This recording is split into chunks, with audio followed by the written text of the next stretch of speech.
Assalamualaikum warahmatullahi wabarakatuh. Bagaimana kabar Ananda semua? Ibu harap Ananda sehat selalu ya.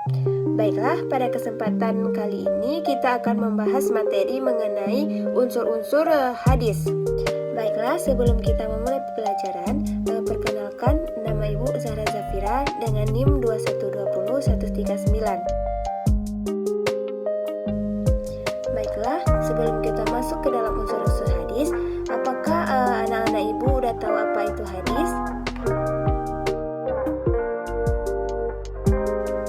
Hadis adalah segala perkataan, ucapan, dan perbuatan yang disandarkan kepada diri Nabi Muhammad SAW.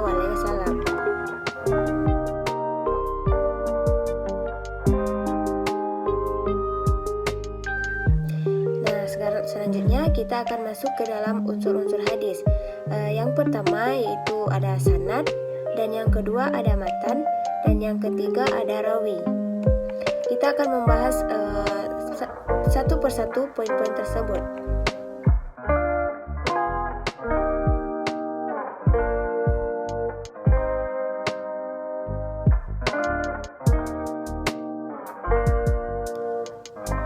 Yang pertama kita akan membahas sanad. Sanad menurut bahasa artinya sandaran atau tempat bersandar. Kemudian menurut istilah, sanad adalah jalan yang menghubungkan matan hadis sampai kepada Nabi Muhammad SAW. Dengan kata lain, sanad adalah rentetan perawi-perawi atau silsilah, yang artinya susunan atau rangkaian orang-orang yang menyampaikan materi hadis tersebut sejak yang disebut pertama sampai kepada Rasulullah SAW. Dengan pengertian ini, maka sebutan sanad hanya berlaku pada rangkaian banyak orang, bukan dilihat dari secara pribadi atau perorangan.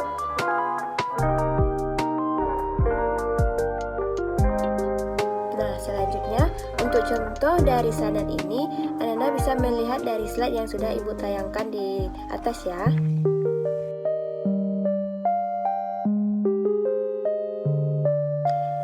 Lanjut ke unsur hadis yang kedua yaitu matan. Matan menurut bahasa artinya punggung jalan. Sedangkan menurut istilah yaitu redaksi sabda Nabi Muhammad SAW atau isi dari hadis tersebut. Matan ini adalah inti dari apa yang dimaksud oleh hadis. Apabila dirangkai menjadi kalimat matan al-hadis, maka definisinya adalah kata-kata hadis yang dengannya terbentuk mana makna.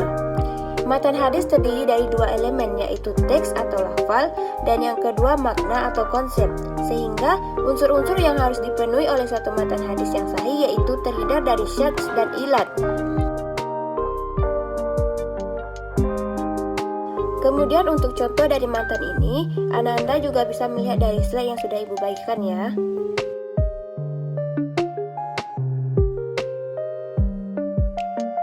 Nah, lanjut ke unsur hadis yang ketiga yaitu rawi. Rawi menurut bahasa artinya memindahkan atau menukilkan, sedangkan menurut istilah yaitu rawi berarti orang-orang yang meriwayatkan atau memberitakan suatu hadis. Orang-orang yang menerima hadis kemudian mengumpulkannya dalam satu kitab tanwid yang disebut dengan rawi. Kemudian pada silsilah sanad, yang disebut sanad pertama adalah orang yang langsung menyampaikan hadis tersebut kepada penerimanya. Sedangkan pada perawi yang disebut rawi pertama adalah para sahabat Rasulullah SAW. Dengan demikian, penyebutan silsilah antara kedua istilah ini, sanad dan rawi, berlaku kebalikannya. Artinya, rawi pertama adalah sanad terakhir dan sanad pertama adalah rawi terakhir.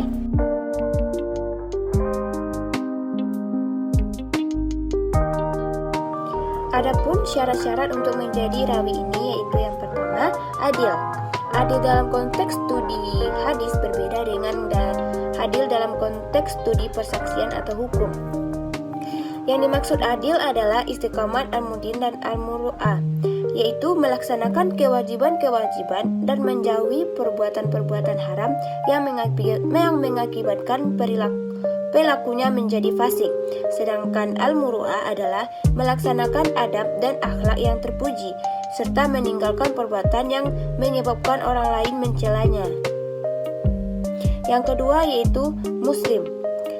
Menurut ijma seorang rawi, pada waktu meriwayatkan suatu hadis, maka ia harus muslim. Periwayatan kafirnya tidak sah. Seandainya seorang fasik saja kita disuruh klarifikasi, maka lebih-lebih rawinya yang kafir. Kemudian balik dan juga berakal.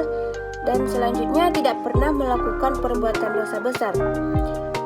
Yang kelima, tidak sering melakukan dosa kecil. Yang keenam, David. David mempunyai dua pengertian, yaitu kuat hafalan serta daya ingatnya dan dapat memelihara kitab hadis. Nah, ketiga unsur pembentuk hadis merupakan sebuah kesatuan yang mempresentasikan derajat dari sebuah hadis.